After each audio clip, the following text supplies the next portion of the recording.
Hi there, my name is Susie Banker, and I am going to show you the game that I chose to do with my students.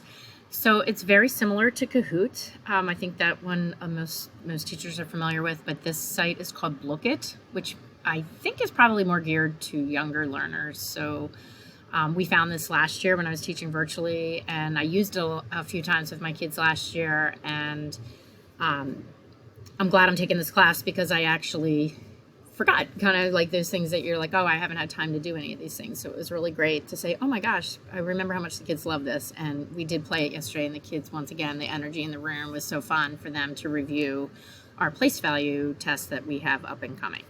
So I actually went into the site and created my own Blookit, but you can also go onto the site and find already many games already created from other teachers, and you can even put in like first grade math and you'll find some things. But this one I just made by myself to gear it to our first grade, what we're learning right now.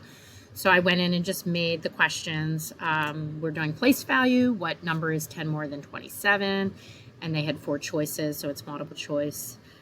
True and false, you could set up a true and false where they only had to pick true or false. We did the greater than less than. That is also going to be on our test. So we have those symbols on here that I created.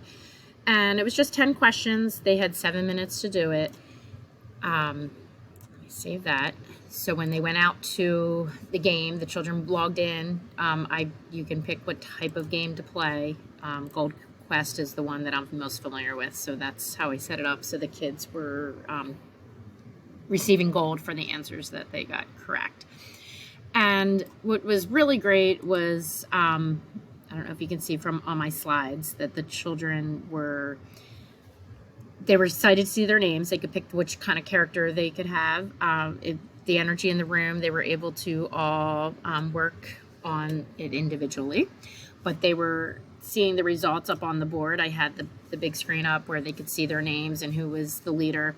And then at the end, there is also a spreadsheet, just like Kahoot, that tells you how the children did. So if you were actually using it for a real assessment, you can see which questions the children got right or wrong.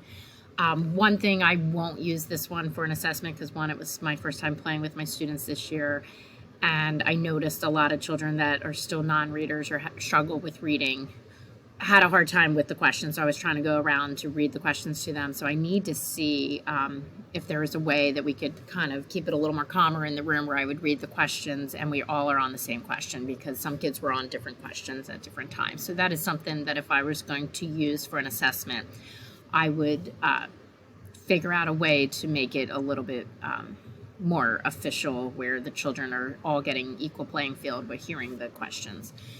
But it was a fun way to review, which I thought was really great. So we're going to try to play a few more games again this week, because we're going to take our place value module 4 test when we get back from spring break. So these are just fun ways to get the kids energized and also to learn math. So I think the gaming site is a hit for our students.